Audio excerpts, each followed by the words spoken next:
नमस्कार दोस्तों, एक और पीवाईक्यू वीडियो में आपका स्वागत है। हम लोग मॉडर्न हिस्ट्री आधुनिक भारत के पिछले सालों के प्रश्नों की एक सीरीज देख रहे हैं। इसमें हम लोगों ने अभी तक कितने 330 क्वेश्चन देख लिए हैं। अब आगे के क्वेश्चन जो है आगे के वीडियोस में आते रहेंगे, तो सीरीज को जरूर से फॉलो करिएगा। प्लेलिस्ट एक बन गई है, सारी वीडियोस एक बार आप लोग शुरू से भी देख सकते हैं। चलिए इस वीडियो को स्टार्ट करते हुए इस वीडियो का क्वेश्चन देखते हैं क्या है। Who spearheaded the 1857 revolt in Bihar. Bihar में 1857 के विद्रोह का नेतृत्व किसने किया। अब देखिए 1857 की रिवोल्ट के बारे में पहले भी बता चुका हूँ, इसका बैकग्राउंड क्या है, कॉजेस क्या रहे हैं। तो एक बार फिर से शॉर्ट में जान लेते हैं। इसके पॉलिटिकल राजनीतिक रीजन भी थे, क्योंकि जो ईस्ट इंडिया कंपनी थी वो जितने भी राज्य थे सबको हथियार रही थी अपने पास में। तो लोगों को डर बैठा कि अब हमारा भी राज्य चला जाएगा, इस वजह से क्या करो, एक इनके खिलाफ में विद्रोह करने की जरूरत है, मतलब एक असंतोष पैदा हो रहा था। और उस समय लॉर्ड डेलाउजी एक पॉलिसी भी ले आए थे, डॉक्ट्रिन ऑफ लैप्स करके। तो उसमें भी दिक्कत थी, उस वजह से भी लोगों के मन में असंतोष था। फिर आपके इकोनॉमिक रीजन थे, इतना टैक्स लगाया हुआ था किसानों पे, साथ में इंडिया की जो इंडस्ट्री थी उसको ठप कर दी थी, तो यहाँ पे बेरोजगारी बहुत थी। फिर क्या रीजन था, फिर आपका सोशल सामाजिक जो रीजन थे, क्यों सामाजिक धार्मिक रीजन कि अंग्रेज क्या थे, वो यहाँ पे जो लोग थे उनके धर्म में हस्तक्षेप कर रहे थे। जैसे मान लीजिए सती प्रैक्टिस थी, वो बुरी प्रैक्टिस थी, उसको खत्म होना चाहिए था, लेकिन अंग्रेज कहे जैसे खत्म करिए, तो लोगों को लगा कि यार तुम हमारे धर्म में हस्तक्षेप क्यों कर रहे हो। तो लोगों को और गुस्सा आई अंग्रेजों के प्रति। साथ ही साथ अंग्रेज क्या कर रहे थे, जो क्रिश्चियन मिशनरीज होते हैं जो धर्म परिवर्तन कराते हैं उनको यहाँ पे बढ़ावा दे रहे थे। तो लोगों को लगा कि यार या तो हमारा धर्म ही खतरे में है। फिर एक इमीडिएट रीजन बना, वो ये था कि जो सिपाहियों के लिए था, वो ये था कि जो कारतूस लगानी है राइफल में, जो कार्ट्रिज लगानी है, उसमें अफवाह फैल गई कि वो काऊ और पिग के फैट से बनी है। तो जब काऊ और पिग के फैट से बनी तो लोगों को उसमें गुस्सा आ गया, जितने भी सिपाही थे, तो उसमें दिक्कत। तो ये था 1857 के विद्रोह के कारण। अब बोले जरा बिहार में किसने नेतृत्व करा है, तो वो करा है कुंवर सिंह ने। कुंवर सिंह, तो करेक्ट आंसर क्या होगा, कुंवर, याद रखिए। नाना साहेब ने कहाँ करा है, वो करा है आपके कानपुर में। टाटिया टोपे ने करा, ये कानपुर में ही, ये नाना साहिब के जनरल थे, ठीक। तो मौलवी अहमदुल्ला ने ये करा इन्होंने फैजाबाद में, ठीक है, भी। नेक्स्ट क्वेश्चन देखते हैं क्या है। Among the following pairs of tribe and district which one is not correctly matched. जनजाति और जिले के निम्न जोड़े में से कौन जोड़ा सही नहीं है। देखिए ये क्वेश्चन वैसे आपका ज्योग्राफी का बनता है इसमें, लेकिन पीवाईक्यू में आ गया है तो हम लोग इसको देखते हैं। बोला जा रहा है कि इन सब ट्राइब और डिस्ट्रिक्ट में कौन सा करेक्टली मैच नहीं है। सब बिहार की ट्राइब्स हैं, इसमें जो करेक्टली मैच्ड नहीं है वो है आपका, अगर बात करें तो मुंडा ट्राइब, ठीक है। क्योंकि मुंडा ट्राइब जमुई डिस्ट्रिक्ट में ज्यादा नहीं है, बाकी करेक्ट ऑप्शन सही है। क्योंकि संथल ट्राइब जो है, संथल जनजाति जो है वो बनकर जिले में ही है, उरांव सुपौल में ही है, खरवर भागलपुर में है। जो सही मैच नहीं है वो है मुंडा। अगला क्वेश्चन देखते हैं क्या है।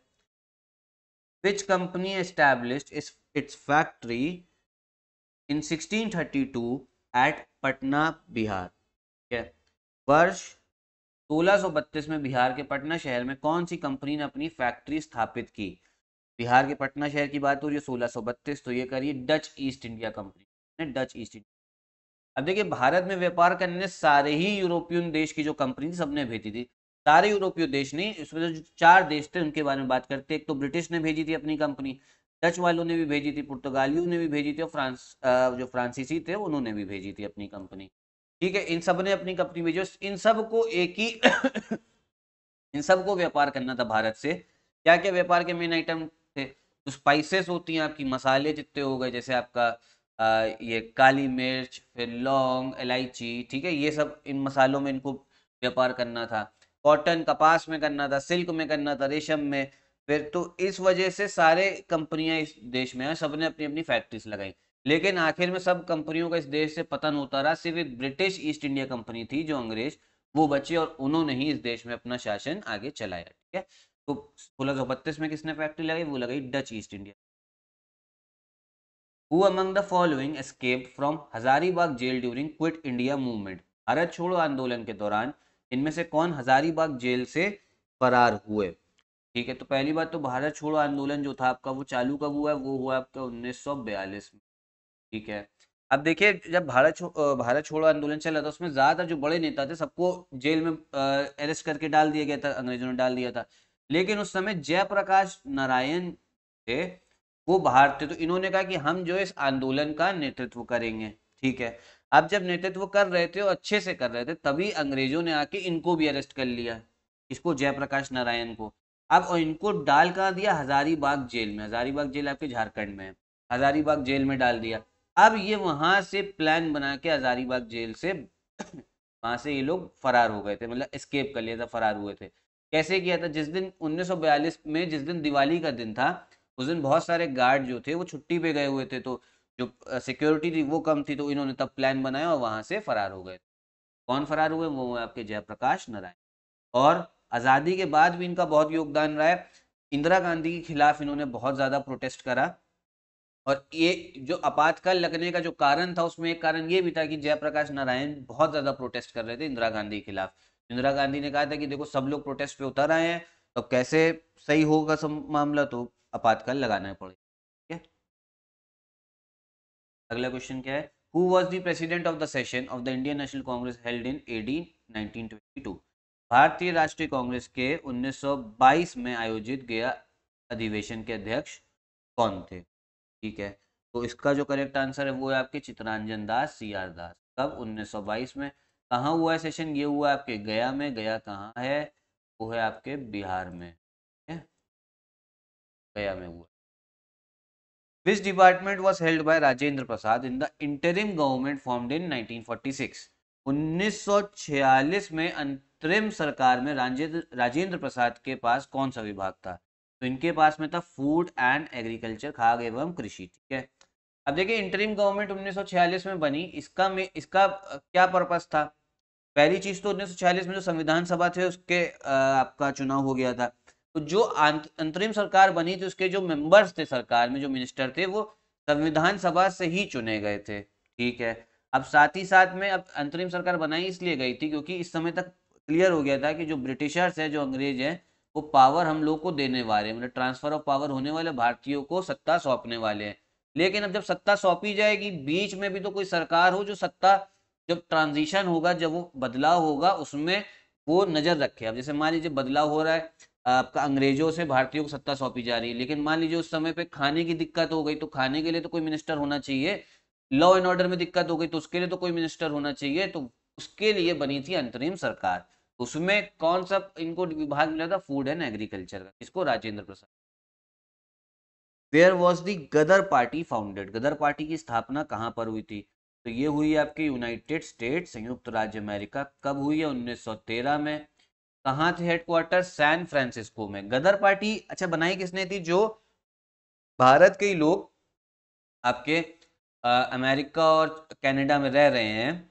ठीक है, अब उनके प्रति भी तो, यहाँ पे अंग्रेजों के प्रति, अच्छा उनके मन में भी तो राष्ट्रवाद था कि देखो यार हमारे देश में कोई और शासन कर रहा है। कौन शासन कर रहा है, अंग्रेज शासन कर रहे हैं। तो उन्होंने कहा कि ऐसा करते हैं, हम लोग भी पार्टी बनाते हैं और अंग्रेजों को हमें क्या करना है, हथियार से हम अंग्रेजों को हटाएंगे। मतलब अहिंसक मार्ग से नहीं, गांधी जी का तो अहिंसक मार्ग था, इन्होंने कहा था हम उससे हटाएंगे, हथियार से, गोला बारूद से, मतलब इनके खिलाफ में क्रांति कर देंगे।